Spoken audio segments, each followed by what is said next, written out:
So I'm here in my studio, and for the first time in living memory, the place is completely empty. I've been working all year on a new series of work for my new exhibition, Nature Anthem. The biggest piece in the show is called Sven Väth, and that starts with a large flower, again a redoute flower, but it's a large one in this case. It's then also incorporating a piece of poster, a fragment of poster that my son brought back from a European music festival, and part of the writing on the poster is Sven Väth, who is a German DJ, a very well known German DJ. I've also been looking a lot at birds and thinking about birds. One painting in particular is called Passenger.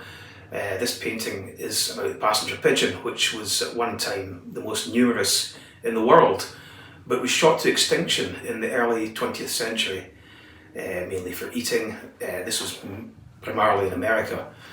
So my homage to the passenger pigeon is that particular painting.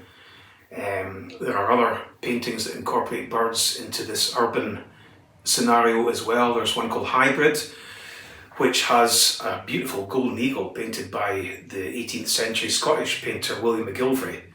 And there is also one called Toho Toucan, which has a toucan in amongst a real wild urban environment. Another called Tropic Feel, which kind of continues the same kind of ideas. Moving away from that to other subjects, there's one called Song for Beuys, which is my homage to Joseph Beuys, who was a great German 20th century artist. He founded the Green Party in Germany. He was a great environmentalist, and he placed that in his work pretty much front and centre of his work. So Beuys, I felt I wanted to pay a homage to for this particular show. And then moving on towards the later part of this year, I've been looking at Japanese art and reading a lot about Japanese art from the Edo period, which was like 1600s to the 1800s, and in a way it's like the Renaissance in Japan, a fantastic time for art, theatre, music, writing. So I've created a series of miniature paintings, very small, about the size of a book. In fact, I've got one here. So this is going to be in the show. It's called Kanda, and in these paintings I'm bringing together two separate images, and then I'm kind of creating my own narrative by adding contemporary references, collage, my dot patterns and so on, and just making my own response again to other people's creations. So again, it's a collaboration. It's the way that I like to think of these. It's almost like bringing my own thoughts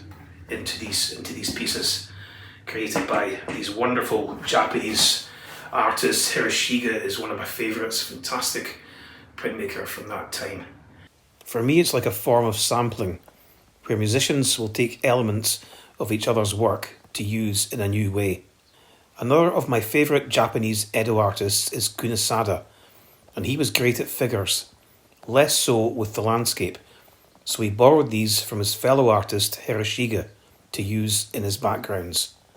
In my way, I'm following these traditions of borrowing and sampling in my own contemporary way. One final painting, the last painting I did actually for the show, is called Senbazuru, which is, again follows on from in the Japanese subject matter. This is a larger painting, and the title comes from the legend that whoever folds 1,000 paper cranes will then be granted a wish. And I love that idea.